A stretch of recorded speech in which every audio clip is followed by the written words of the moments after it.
Hello, my name is Wendy. My student number is S04411057. The speech title is This app knows how you feel from the look on your face. The speaker is Rana Kaliouby. I'm a freshman in NCUE. Our emotions influence every aspect of our lives, from our health and how we learn to how we do business and make decisions, big ones and small.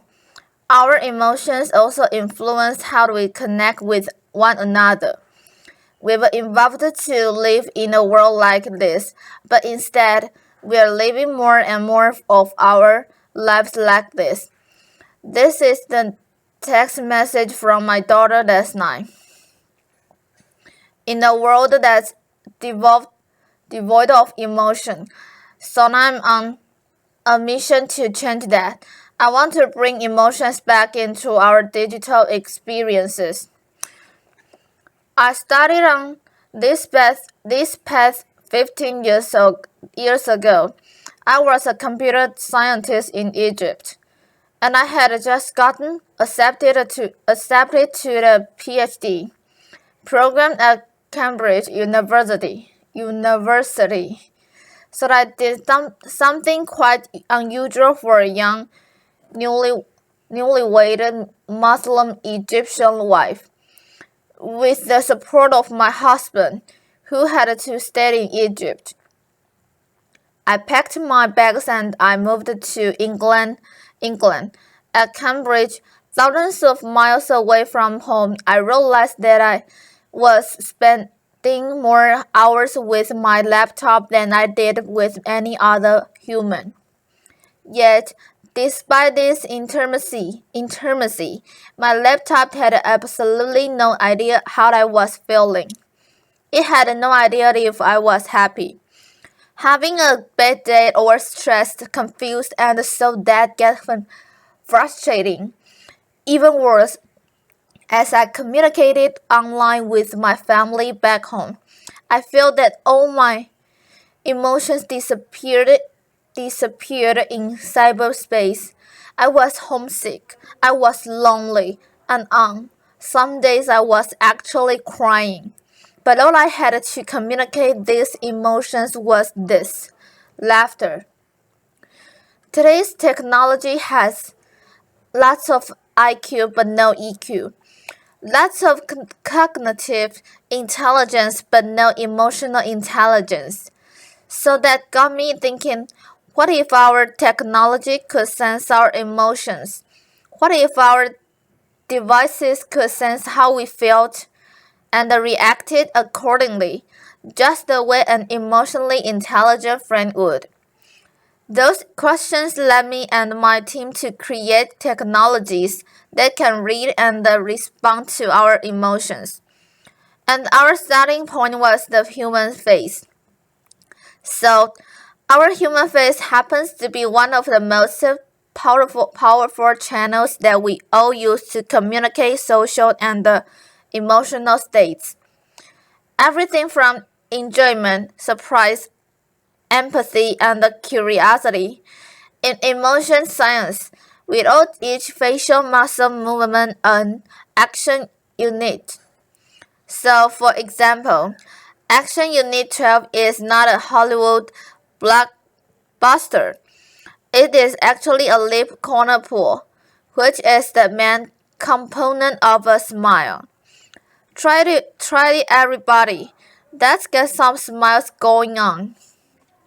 Another example is action unit 4. It's the brow furrow. It's when you draw your eyebrows together and you create all these textures and wrinkles. We don't like them, but it's a strong indicator of a negative emotion. So we have about 45 of these action units, and they combine to express hundreds of emotions.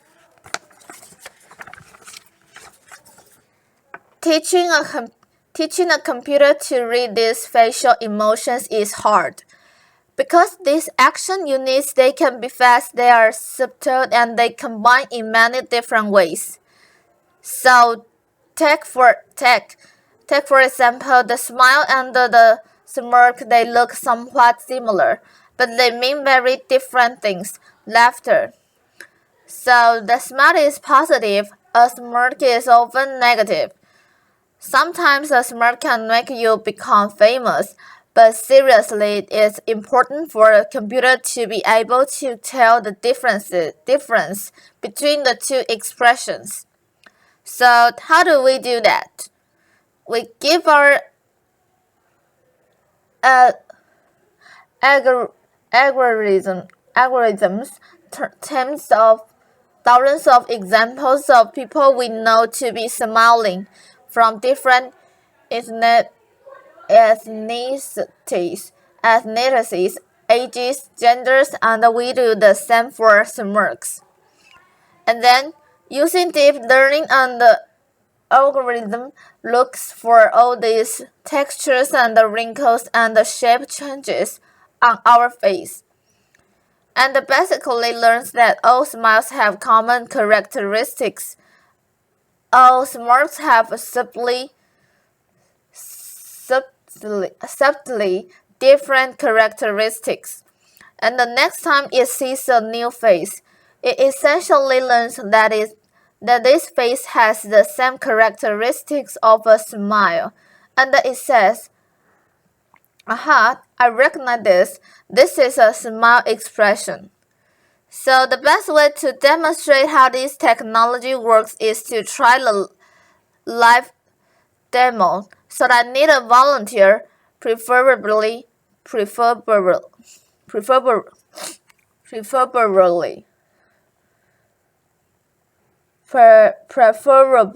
somebody with a face laughter.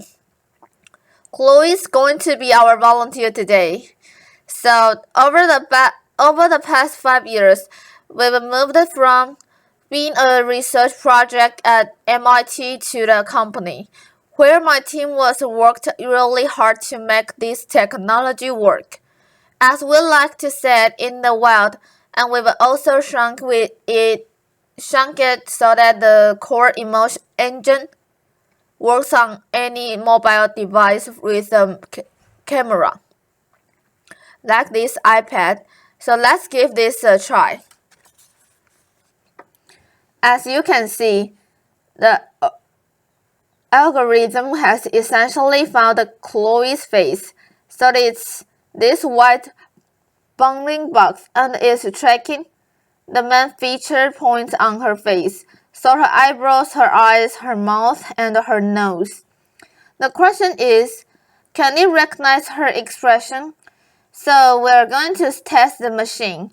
So first of all, give me your poker face. Yep, awesome. Laughter. And then as she smiles, this is a genuine smile. It's great. So you can see the green bar go up as she smiles. Now that was a big smile. Can you try the subtle smile to see if the computer can recognize? It does recognize subtle smiles as well. We've worked really hard to make that happen. And then an eyebrow raise indicator of surprise. Brow furrow, which is an indicator of confusion. Wrong. Yes, perfect. So these are all the different action units. There's many more of them. This is just a slim down demo, but we can code each reading an emotion data point, and then they can file together to portray different emotions. So on the right side of the demo, look like you're happy. So that's joy. Joy fills up and then give me a disgust face. Try to remember what it was like when they left one direction. Laughter. Yeah. Wrinkle your nose. Awesome. And the valence is actually quite negative. So you must have been a big fan. So Violence is how positive or negative an experience is, and engagement is how expressive she is as well. So imagine if Chloe had access to this real-time emotion stream, and she could share it with anybody she wanted. Thank you. Applause. So far, we have amassed 12 billion of these emotion data points. It's the largest emotion database in the world.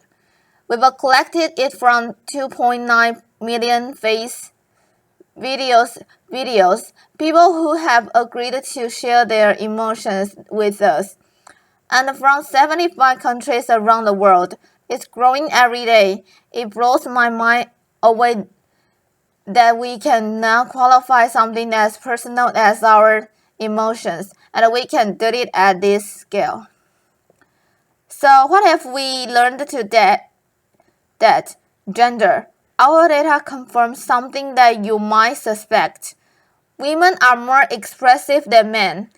Not only do they smile more, their smiles last longer, and we can now really quantify what it is that men and women respond to differently. Let's do culture.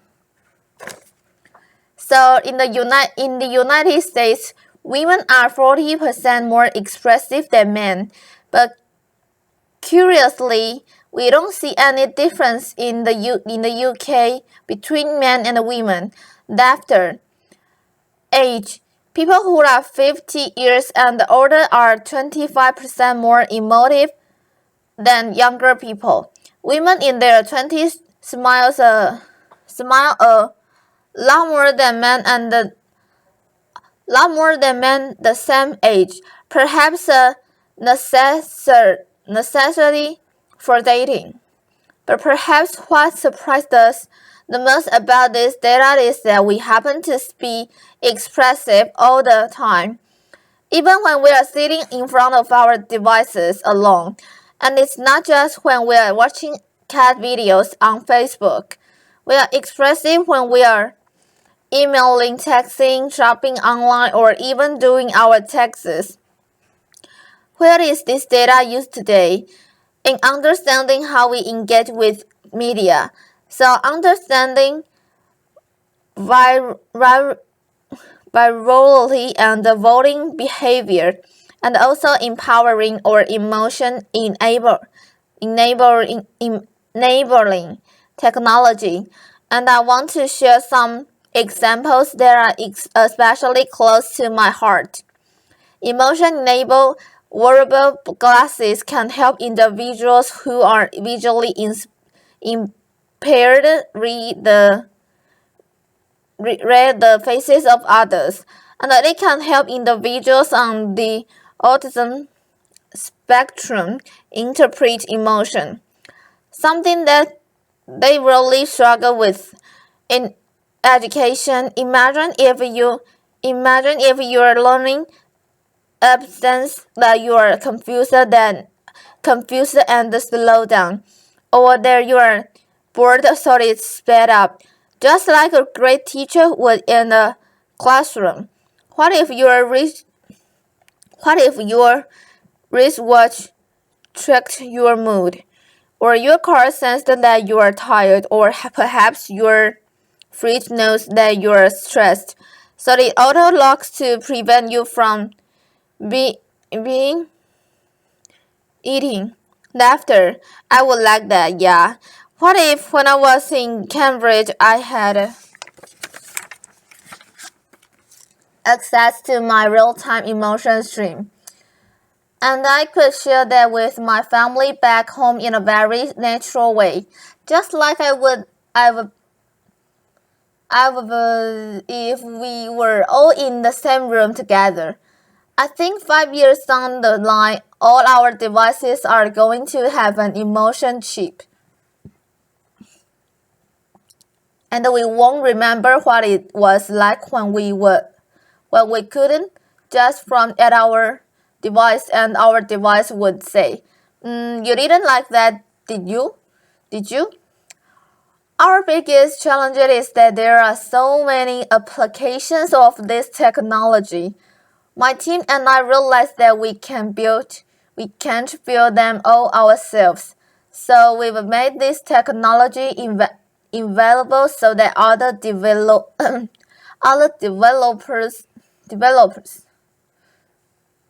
can get building and get creative. We recognize that there are potential risks and potential for abuse, but personally, having spent many years doing this, I believe that the benefits to humanity from having emotionally intelligent technology far outweigh the potential for misuse. And I invite you all to be part of the conversation. The more people who know about this technology, the more we can all have a voice in how it's being used. So as more and more of our lives become digital, we are fighting a losing battle trying to curb our usage of devices in order to reclaim our emotions. So what I'm trying to do instead is to bring emotions into your technology and make our technologies more responsive. So I want the devices that have separated us to bring us back together. And by humanizing technology, we have this golden opportunity to reimagine how we connect with the machines and therefore how we as human beings connect with one another. Thank you. Applause.